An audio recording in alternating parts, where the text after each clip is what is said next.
తెలంగాణ వచ్చిన తర్వాతనే రాష్ట్రంలో సీఎం కేసీఆర్ అన్ని పుణ్యక్షేత్రాలను అభివృద్ధి చేస్తున్నారని మల్లారెడ్డి చెప్పారు. మేడ్చల్ జిల్లా కీసరగుట్ట శ్రీ భవానీ రామలింగేశ్వర స్వామి వారిని మల్లారెడ్డి దర్శించుకుని ఆలయ నూతన చైర్మన్ రమేష్ శర్మ ప్రమాణ స్వీకారోత్సవంలో పాల్గొన్నారు.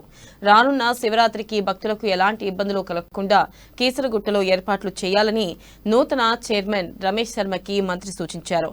ఈ భవానీ రామలింగేశ్వర స్వామి ఆలయ అభివృద్ధికి కేసీఆర్ 50 కోట్ల నిధులు ఇస్తున్నారని మంత్రి మల్లారెడ్డి తెలిపారు.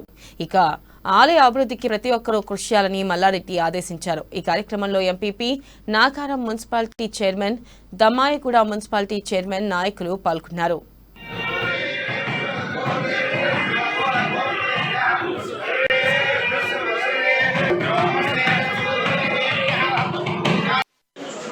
వంశపరంగా వాళ్ళు తరతరాల నుంచి వాళ్ళు చైర్మన్గా రొటేషన్ పద్ధతిలో ప్రతి సంవత్సరం వాళ్ళ కుటుంబం నుంచి చైర్మన్గా రామలింగేశ్వర స్వామి టెంపుల్కు ప్రమాణ స్వీకారం చేస్తున్నందుకు దాంట్లో భాగంగానే ఈరోజు మన రమేష్